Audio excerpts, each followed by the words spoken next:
say yes 나도 모르게 너에게 가고 있나 봐 부는 바람 hi guys, episode 5 में हम देखते हैं कि कल रात जो भी हुआ था उसके बाद जियंग काफ़ी ज़्यादा नाराज़ रहती है और वो यहाँ पे अपना गुस्सा खाने की चीज़ों पर निकाल रही होती है। तभी वहाँ पे दोनों बावर्ची आ जाते हैं और वो जियंग से पूछते हैं कि आखिर तुम्हें हुआ क्या है। खिलगम दोनों बावर्चियों को बताती है कि जियंग कल रात से ही काफ़ी ज़्यादा परेशान है और वो पूरी रात सोई भी नहीं है। इसके बाद ये दोनों बावर्ची कहते हैं कि आज महाराज के खाने में क्या बनेगा। तो जियंग बताती है कि मैं आज महाराज के लिए नशा उतारने वाला शोरबा बना रही हूँ, जिस शोरबे में मैंने मछली के टुकड़ों को यूज़ किया है। इसके बाद जियंग खाना बना के महाराज के पास जाती है। महाराज उसे कहते हैं कि आज तुमने क्या बनाया है। जियंग बताती है कि महाराज आज मैंने सूखी मछलियों का शोरबा बनाया है, इससे आपकी कल रात की थकान मिट जाएगी। क्या आपको सच में नहीं याद कि आपने कल रात क्या किया था? तो महाराज कहते हैं कि मुझे सच में नहीं याद है कि मैंने कल रात तुम्हारे साथ क्या किया था।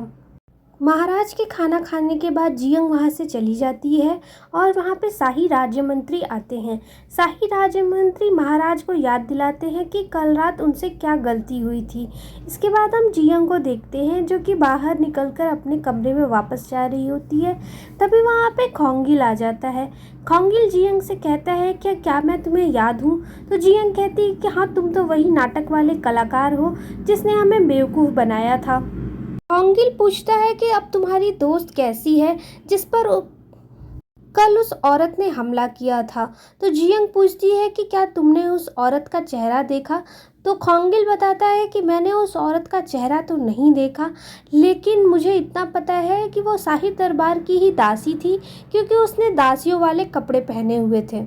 दोस्तों, हम देखते हैं कि जब शाही सखी की दासी खिलगम पर हमला कर रही होती है तो उस वक्त उसका हेयर पिन नीचे गिर जाता है और वो हेयर पिन खोंगिल उठा लेता है।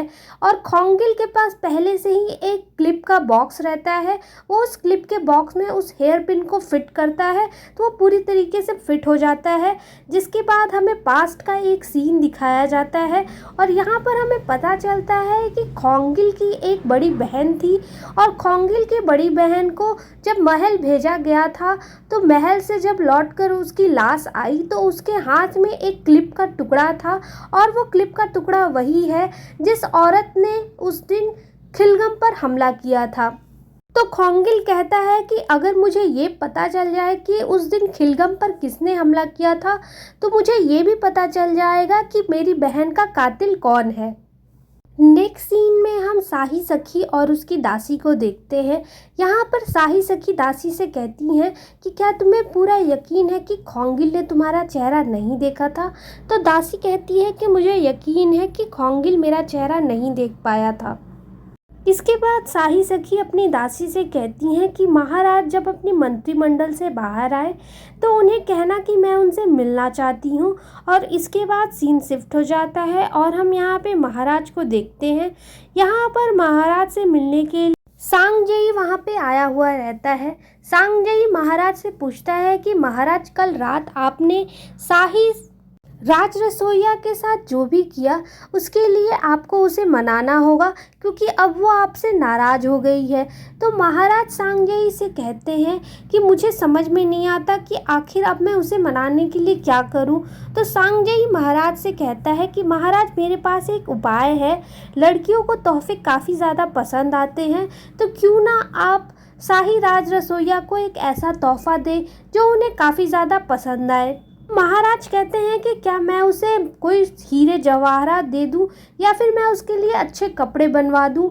तो सांगजेई कहता है कि महाराज जरूरी नहीं है कि आप बड़ी महारानी को देख कपड़े और किताबों का शौक है, इसीलिए मुझे लगता है कि पहले आपको शाही राज रसोइयों को जानने की कोशिश करनी होगी कि आखिर शाही रसोइया को सबसे ज़्यादा क्या पसंद है। सीन शिफ्ट होता है और हम यहाँ पे देखते हैं कि राजा अपने दरबार में मंत्रियों से बातें कर रहे होते हैं।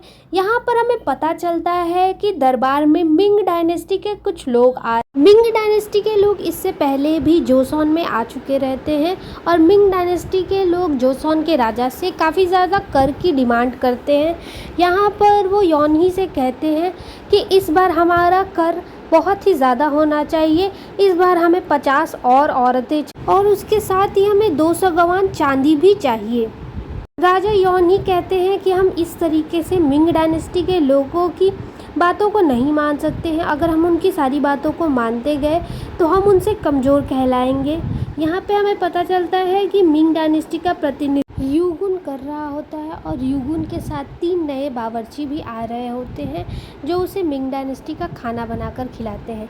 इसके बाद वहाँ पे शाही राज्य मंत्री आते हैं और वो कहते हैं कि शाही सखी आपसे मिलना चाहती हैं, लेकिन महाराज कहते हैं कि उन्हें शाही सखी से नहीं मिलना है। इसके बाद शाही सखी अपनी दासी से कहती है कि अगर महाराज मुझसे मिलना नहीं चाहते तो मुझे ही कोई ऐसी योजना बनानी होगी जिससे मैं महाराज से मिल पाऊँ। शाही सखी अपनी दासी से कहती है कि आज महाराज का निरीक्षण करने के लिए राजकुमार जेशन यहाँ पे आने वाले हैं, तो क्यों ना मैं महाराज और राजकुमार जेशन के लिए अपने हाथों से खाना बनाऊं। इसके बाद हम राजा योनी को देखते हैं जो याद कर रहा होता है कि किस तरीके से उसके अपने पिता ने उसकी माँ की हत्या करने का आदेश दे दिया था। इसके बाद हम शाही दासी को देखते हैं। शाही दासी महाराज से कहती है कि महाराज आपके खाने का वक्त हो गया है, क्या मैं आपके लिए खाना लगाऊं? तो महाराज कहते हैं कि मेरा खाना खाने का मन नहीं है, आप यहाँ से चली जाइए।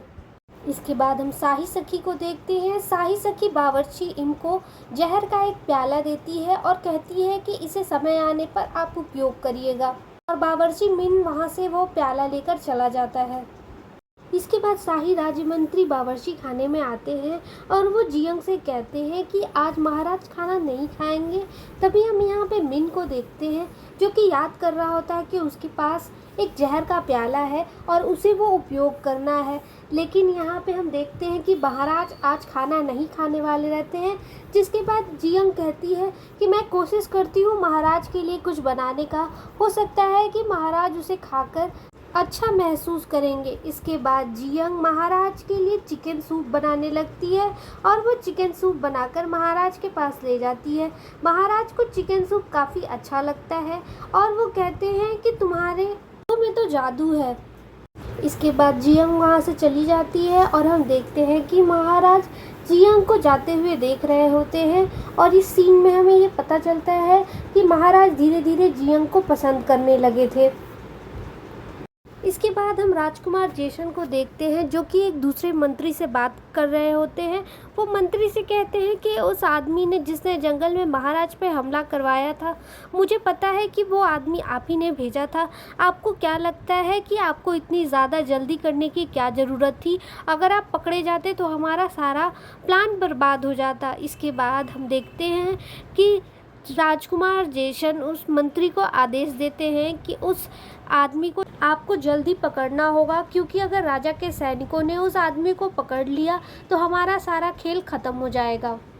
इसके बाद हम मंत्री को देखते हैं जो कि अपने आदमियों से कह रहा होता है कि हमें इस कातिल को जल्द से जल्द पकड़ना होगा, नहीं तो अगर महाराज के सैनिकों को ये कातिल मिल गया और उसने हमारे बारे में महाराज को बता दिया तो हम सभी मारे जाएंगे। इसके बाद हम देखते हैं कि मंत्री के सैनिक उस कातिल को पकड़ने की कोशिश करते हैं, लेकिन वो कातिल काफ़ी ज़्यादा चालाक रहता है और वो वहाँ से छूटकर भाग जाता है।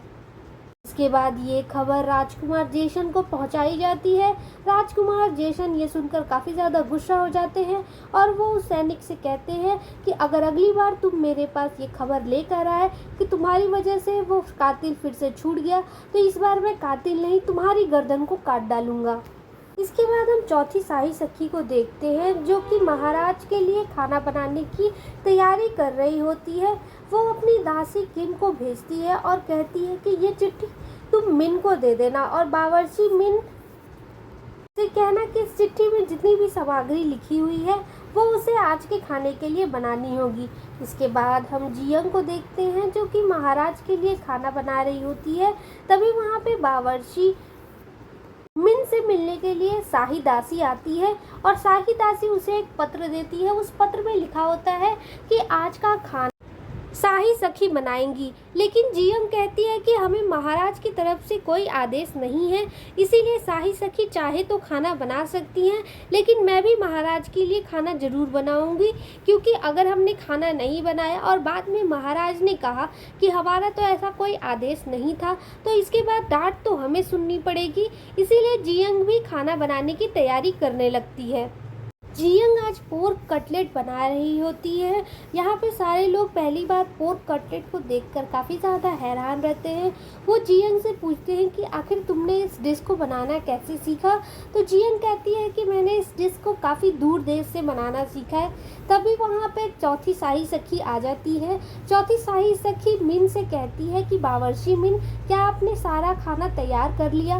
बावर्ची मिन कहता है कि मैंने सारा खाना तैयार कर लिया, आपने जो भी बताया था मैंने वहाँ से जाने लगती है और वो जानबूझकर अपने पैरों से जियंग का खाना नीचे गिरा देती है और जियंग को फिर से अपना खाना बनाना पड़ता है। इसके बाद हम जियंग और शाही सखी को देखते हैं, जो कि महाराज के पास आज का खाना लेकर आई हुई रहती है। यहाँ पर शाही दासी महाराज से कहती है कि महाराज आज का खाना आपके लिए शाही सखी और शाही बावर्ची खाने दोनों में तैयार हुआ है। इसके बाद हम महाराज को देखते हैं, जिसका निरीक्षण राजकुमार जेशन कर रहे होते हैं। राजकुमार जेशन महाराज से कहते हैं कि महाराज आपकी तबीयत बिल्कुल ठीक है, बस आपको ठंडे खाने से परहेज करना होगा। के बाद हम इन दोनों को देखते हैं, जो कि अपना खाना लेकर महाराज के सामने आई हुई रहती है।